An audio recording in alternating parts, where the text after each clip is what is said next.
कसम तुमको वतन वालों, कभी मायूस मत होना।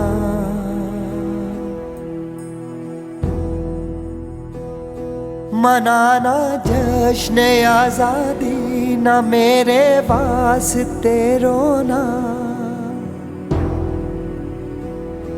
निगाहें मौत से भी हम मिलाने से नहीं डरते। देश मेरे, देश मेरे। तो हमारे आने का उद्देश्य क्या है आप लोगों के बीच में, वो मैं आपको बताना चाहूंगी। पहली बात तो पार्टियां आपको पता है, काफी पार्टियां हैं, लेकिन मूलभूत जो दो पार्टियां राजस्थान में चलती हैं जिसको आप ज्यादा जानते हैं, वो है कांग्रेस और बीजेपी। दो ही पार्टियां हैं, उन्हीं में से हमेशा जीतते हैं, चाहे वो आपके ग्राम पंचायत के चुनाव हो, चाहे आपके MP MLA के चुनाव हो।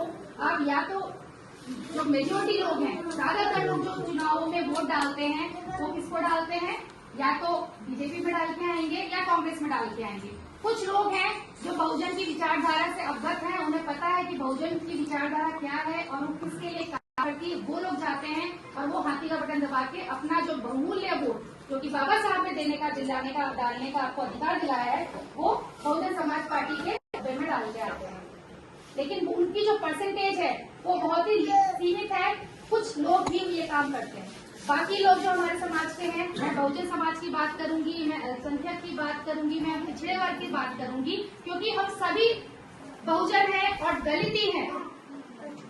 हमें उच्च में कोई नहीं गिनता। अगर हम अपने आप को अगर भ्रम में रखना चाहते हैं तो हम कह सकते हैं, हम उनके साथ बैठ लेते हैं, अगर हम उनके साथ बातें कर लेते हैं, या आपको आजकल प्यार से बातें आप करके अपने पास हाथ में भी बैठा लेते होंगे। लेकिन वो क्यों बैठाते हैं, उसके पीछे का कारण आपने शायद जानने की कोशिश कभी नहीं की। उसका कारण ये है क्योंकि आपके पीछे इतनी बड़ी शक्ति है अब सोचने का कि हमें किस पार्टी को अपना वोट देना है और अपना समझना है। क्योंकि बहुजन समाज पार्टी तो आप लोगों को अपना ही समझती है और आपके लिए ही काम करती आई है आज तक। क्योंकि बाबा साहब को मानते सब लोग हैं, लेकिन उनकी बात कोई नहीं मानता। जो चीज उन्होंने कही ना, उसको आज तक हमने नहीं मानी। उनको जरूर मानते हैं, हर 14 तारीख को मानेंगे, और वैसे कोई चीज आई तो हम उनका मतलब उनकी बात करेंगे और कहेंगे हम बाबा साहब के बच्चे हैं। लेकिन उनकी बातें जो उन्होंने कही है वो आप लोगों ने कभी नहीं मानने की बात है। उन्होंने कहा कि आप लोग संगठित होइए, एक साथ होइए, एक साथ आइए। शिक्षा का उन्होंने आपको बताया, शिक्षा आपको लेनी है। 3 बातें उन्होंने मूलभूत कही है, सबको पता है। शिक्षा लो, संघर्ष करो और संगठित हो। 3 बातें उन्होंने बोली थी अपने समाज को उठाने के लिए। शिक्षा हम लेने लग गए और बच्चे पढ़ लिख गए हैं, नौकरियां भी कर रहे हैं, शहरों में जाके भी नौकरियां कर रहे हैं।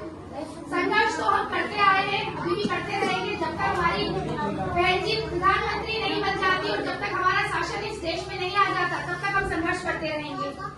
लेकिन जो संगठित होने का काम है, संघर्ष करना तब तक हमारा व्यर्थ है जब तक हम संगठित नहीं होते। और संगठित कैसे होंगे कि हम एक बस चीज पकड़ लीजिए कि हमें तो BSP में ही रहना है।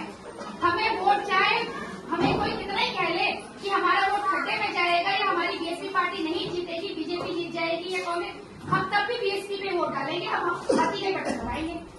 क्योंकि हमारा वोट जो है वो हमारे पार्टी को ही मिलना चाहिए। और एक दिन ऐसा जरूर आएगा, मैं ये कहूंगी कि हो सकता है 5 साल में हम ना जीते, लेकिन उसके आने वाले अगर यही बात होती